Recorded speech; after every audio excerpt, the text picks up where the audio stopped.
Bonjour, moi c'est Mahmoud. C'est Capote Kiosque qui m'a donné ce taxi pour travailler.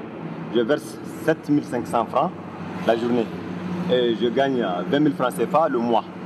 Pour moi, je vois que c'est un bon échange. J'arrive à gagner ma vie dedans. Des fois, j'aide l'association à transporter les animateurs. Donc pour moi, je vois que c'est un bon job pour moi.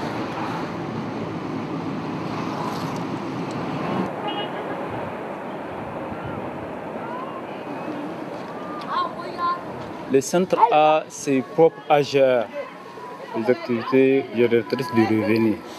Par exemple, le centre a un taxi. On a des baby foot. On vend des sucreries. On vend de la glace. On a une boutique. Ça permet au centre d'avoir d'argent. Nous nous inscrivons dans un processus de pérennité des activités. Parce que le plus souvent, ce qu'on a remarqué, lorsque le bailleur de fonds se retire, les centres, les structures de ce genre ont des difficultés à se prendre en charge. Pour atteindre notre cible, nous sommes parfois amenés à mener des activités culturelles, des activités ludiques, qui vont attirer ces jeunes qui viennent au niveau du centre et nous profitons pour véhiculer des messages de sensibilisation.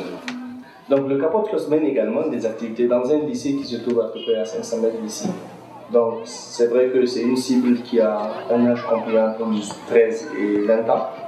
Et ces activités de sensibilisation sont centrées sur la promotion préservative, la sexualité sans risque.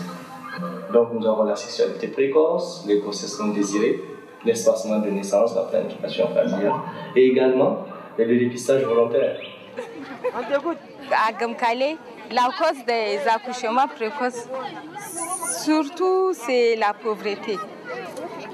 Parce que quand il y a une fille de 15 ans qui s'habille elle-même, qui cherche à se nourrir elle-même, elle est obligée d'aller trouver un garçon qui peut la prendre en charge. La communauté ne fait rien que critiquer les enfants qui sont tombés enceintes. Au lieu que les parents prennent leurs responsabilités, c'est tout à fait le contraire. C'est en ce moment qu'ils rejettent la fille avec des insultes. Partout où on part, on l'insulte. La fille d'un tel, voilà, elle est enceinte à base des commérages. Depuis l'arrivée du centre, maintenant les filles, elles comprennent. Parce qu'avec les fondus qu'on fait, on fait des rencontres filles-mères. On les parle des grossesses, on parle sur les IST, le sida et les accouchements précoces. On cause sur les problèmes de la vie. Puis, après, on mange et on fait des échanges. Donc maintenant, ça va. Les filles comprennent bien et ils prennent bien la situation en main. Je pense qu'avant l'arrivée du Capote Kiosque, dans le positionnement mental que la population avait du préservatif, c'était que le VIH. Alors qu'en réalité, le préservatif a également un rôle en ce qui concerne la planification familiale, en ce qui concerne la prévention des grossesses non désirées. Or, nous savons que c'est un problème qui se pose avec acuité, non seulement au Niger, mais surtout dans ce quartier. Combien ? Mais le plus souvent, et on réfère vers des centres de dépistage qui ne sont pas très loin d'ici.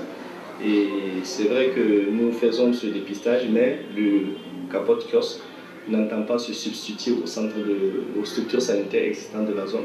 Donc on s'intègre dans cette pyramide et nous constituons, je dirais, une interface entre la population et ces centres vers lesquels nous référons nos jeunes.